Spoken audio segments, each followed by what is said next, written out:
Hi guys. Okay, I missed you guys. Okay, so update. I am now in microbiology. I'm taking the last prerequisite in that anatomy 2 class. I aced the lab in the class. I got an A in both classes.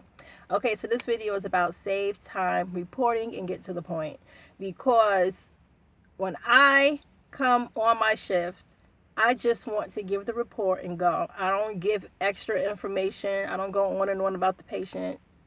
That's irrelevant. I give them what they need to know and I'm out.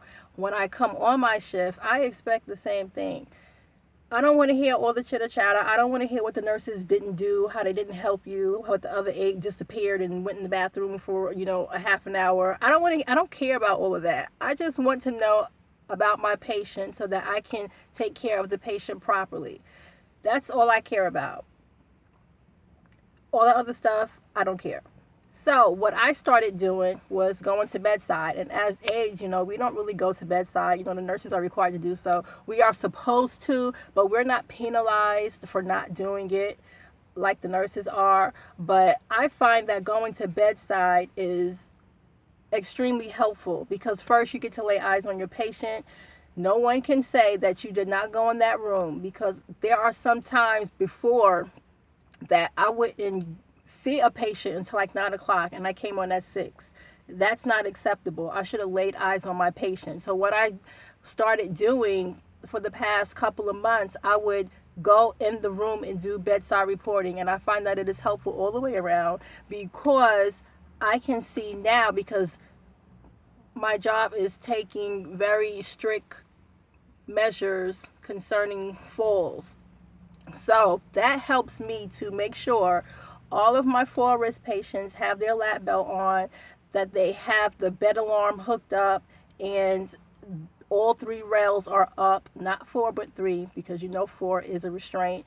All 3 rails are up, and that they're safely and securely in the bed, not hanging out of the bed, legs out, tilted to the side, all uncomfortable. While it's 2 of us in there, if the patient needs to be pulled up, man, we can pull them up. We can accomplish so much if we just go inside those rooms during our report, because once that person leaves, now we got to hunt down people to help us, and that's not the time to try to get help, because people are trying to end their day, wind up for the day. The nurses are trying to get their stuff together so they can give their report and go home. The other aides, they want to go home. The ones that's coming on, they're trying to get their stuff together. So trying to ask for all this extra help, that's probably not the best time. So while you have the person with you that is handing off the patients to you, you might as well utilize that person. What are they going to keep? They're not going to tell you no.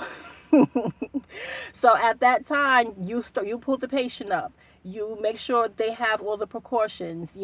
Make sure that they're clean, especially if they're totals, because you can't wait until they leave and be like, oh, the patient was dirty. Make sure everything is on the up and up while they're there. And also that eliminates a whole lot of chatter about the patient, about, because sometimes we like to beat down the patient in, each other's ear. Don't do that. If I don't like to hear that. So I go in the room, because when I go in the room, you don't hear that, because they're not going to talk about the patient like that in front of the patient. So that eliminates talking about the patient in a bad way right then and there. So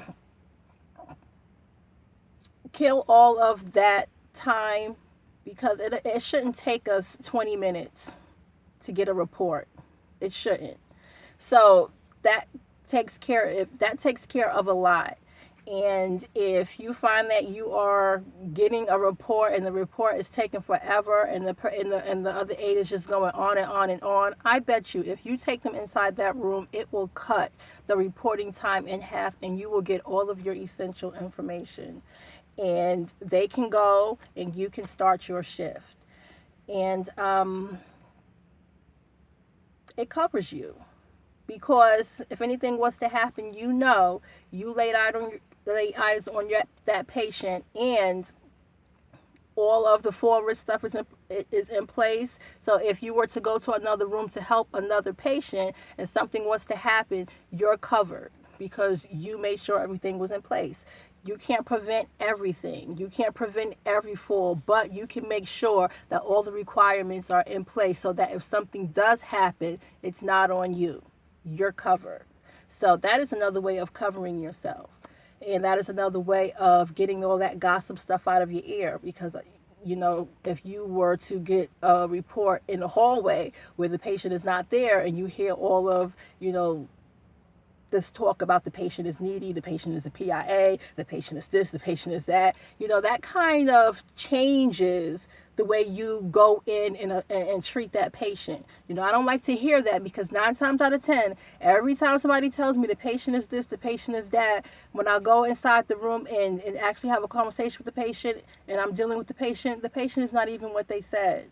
And you don't want to make up your mind and judgmentally against them, and they're not even like that. They probably are in response to whatever happened with that other person. You don't know what transpired between them, so that's probably why they caught an attitude, or they was this way or that way. So never base how you address a patient or how you treat a patient or your thinking based on what somebody said about the patient. Now, if they say, oh, the patient is combative, the patient spits, and the patient is doing this, that stuff is good to know, because you don't want to walk in and, into a war zone. You want to be prepared. But all that other extra stuff about how the patient is getting on your nerves and how they're needy, you don't need to hear all that.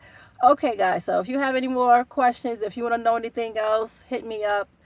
Leave some comments in the comment section and let me know how you deal with all the chitter chatter and bedside reporting, and how you ensure that you just get your report and get to the point so you can be out, or so that you can start your shift.